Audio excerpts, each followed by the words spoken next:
ang kuwit ng balat sa akin. Dahil ay ipagsapalaran sa mga magot at talagang pinagulan. Kaya nag-magic ng saga.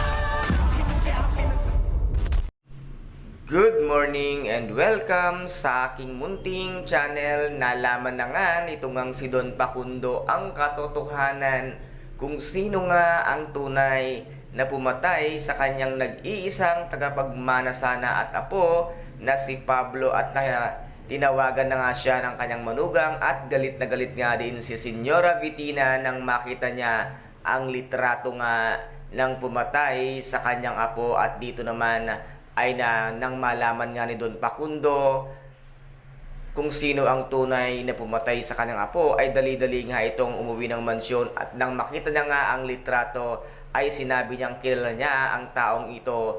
Ito ay walang iba kung hindi si Tanggol, kung kaya't agad-agad niya ngang tinawagan si Marcelo at sinabi dito na papuntahin si Tanggol sa kanilang mansyon. At dito nga ay siya mismo ang papatay nga ng buhay nito ngang si Tanggol. At wala namang kalam-alam sila Tanggol na meron palang malagim na mangyayari sa kanila kasama ng kanyang grupo.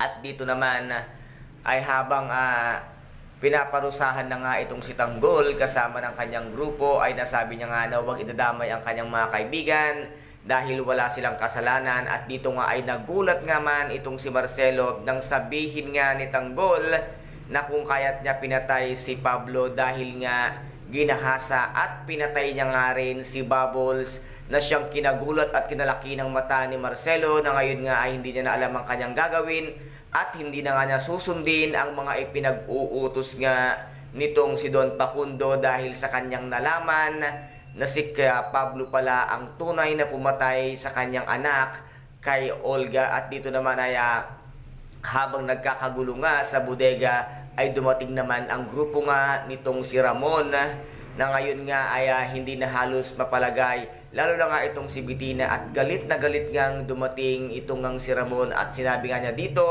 na nasaan si Facundo, kung kaya't hindi naman mapalagay itong ang kanilang mayordomang si Pasig ay siya ang nagsabi na nasa bodega nga daw ito. At nagulat nga siya nang makita nga niya sa kanyang dalawang mata na ang lalaking kahawig niya nung kabataan niya ay nabugbog na at halos hindi na makilala ang mukha dahil nga sa dami ng dugong umaagos sa mukha nga nitong si Tanggol.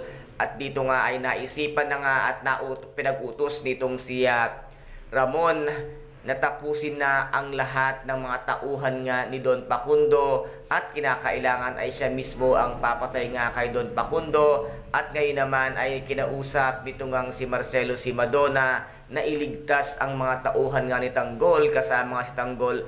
Ano kaya ngayon ang gagawin nito ngang si Tanggol? At ngayon nga ay kukunin na siya at ililigtas siya nang hindi alam ni Tanggol na yun pala ang kanyang tunay na ama na si Ramon. At ngayon nga ay si Tanggol mapupunta nga sa pangangalaga nito ngang si Ramon dahil nais niya nga talaga itong makausap at nais niyang malaman ang katotohanan mula nga dito kung bakit nga sila magkamukhang magkamukha lalo nung kabataan nila. Kaya guys, ito po ang ating pakaabangan dito nga sa tinaguriang pambansang teleserye FPJ Ang Batang Quiapo. At kung nagustuhan po ninyo ang aking videos for today, paki-subscribe na lamang po ng aking channel, paki-like and share para mag-update kayo sa lahat ng gagawin kong videos. Maraming salamat po. Ingat, God bless and bye-bye!